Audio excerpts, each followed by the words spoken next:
विफाकी दारुल हुकूमत इस्लामाबाद में 1 मिनट में 1.5 करोड़ रुपए की डकैती की वारदात हुई। मुलजिमान असलहा के जोर पर शहरी से 2 लाख रियाल छीन कर फरार हो गए हैं। आपको बताएं, इस्लामाबाद में डकैती का वाकया पेश आया है। 1 मिनट में 1.5 करोड़ रुपए की डकैती का यह वाकया पेश आया है। इस्लामाबाद में मुलजिमान शहरी से 2 लाख रियाल छीन कर फरार हो गए हैं। विफाकी दारुल हुकूमत इस्लामाबाद में ये डकैती का वाकया पेश आया। थाना I9 पुलिस ने इस वाकये की तफ्तीश का आगाज भी कर दिया है।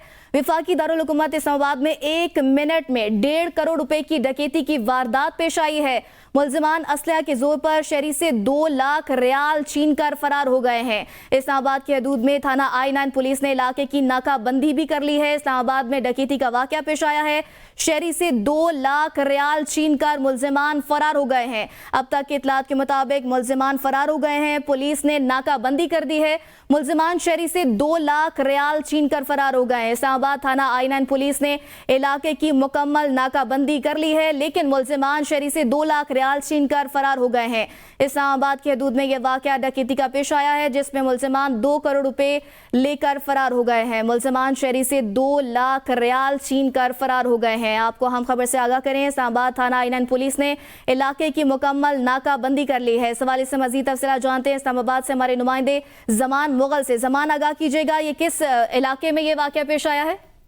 जी बिल्कुल, ये इस्लामाबाद का सेक्टर I9 है और थाना I9 के करीब ही ये वाकया पेश आया है कि शहरी 2 लाख रियाल लेके वो करेंसी चेंज करने के लिए जा रहा था और उसने ब्लू एरिया जाना था और रास्ते में ही ये डकैती की वारदात हुई है। इस वारदात के दौरान शहरी से मुतलका जो अमाउंट है वो लूट ली गई है और उसके बाद जो है वो बआसानी मोटरसाइकिल सवार जो है वो मौके से फरार होने में कामयाब हो गए। और पुलिस का ये कहना है कि जैसे ही हमें वारदात की इत्तला मिली तो हमने इलाके की नाकाबंदी करके मुलजमान की तलाश जो है शुरू कर दी है। तो हम कई घंटे गुजर चुके हैं, अभी तक पुलिस को किसी भी किस्म का कोई सुराग नहीं मिला है, जबकि मुतासरा शख्स ने थाने में मुकदमे के इंदराज के लिए बाकायदा दरखास्त भी दे दी है। जी जमान मुगल आगाह करे थे, बहुत शुक्रिया।